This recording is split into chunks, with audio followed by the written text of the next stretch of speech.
Welcome to the History Show, where we interview only the most famous people to inform viewers of the important events in U.S. history. Today's topic is women's suffrage. Hello, everyone. I'm your host, Rachel Chang, and we have a very special guest today. Please, everyone, welcome Elizabeth Cady Stanton.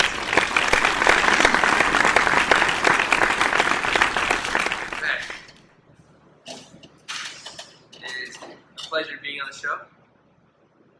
I am Elizabeth Cady Stanton, one of the founding members of the women's suffrage movement. Could you tell us about everything that's happened and how you started? Yes, I can. I knew I wanted every woman to vote. I banded up with Lucretia Mott to host America's first women's rights convention in 1848. That was the Seneca Falls Convention, namely because it was in Seneca Falls. That's amazing. Did you get a large mass following after that? Kind of, yes. The first National Women's Convention happened in 1850 in Worcester, Massachusetts.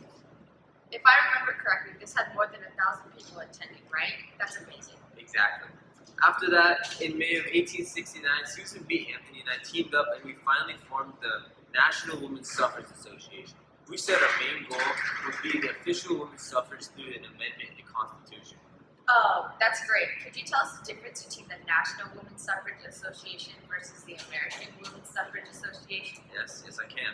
The National Women's Suffrage Association wanted suffrage through amendment to the Constitution, but American wanted suffrage through individual state constitutions. Later on, we teamed up to create the National American Women's Suffrage Association, otherwise known as the NAWSA. Eventually, we just kept fighting for what we knew was right. Gained larger mass followings, which led to more states allowing women's suffrage, which led to national suffrage on August 26, 1920. Thank you. Thanks for tuning in.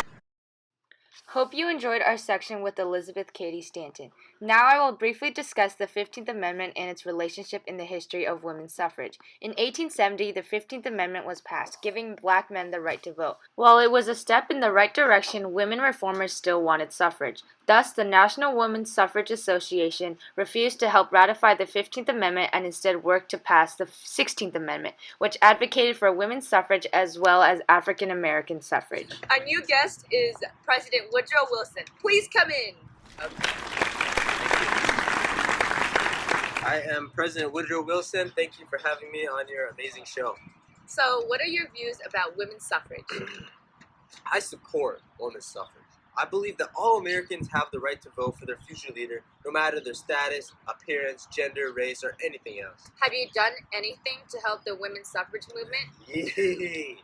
I announced my support for the suffrage movement in 1918. In order to start the process to obtain women's suffrage, I created the 19th Amendment and sent it in for the ratifying process. My main argument supporting the amendment is that because the woman had worked so hard and partnered with the men to win World War I, men should give the right to vote to women. What has happened so far? I got the House of Representatives to approve the 19th Amendment. However, my speech didn't persuade Senate to ratify it, so I had to wait a year until I tried to get it passed again. They are going to be voting again very soon, so I'm hoping that this is the year that we get it done. Great. Thank you for your time.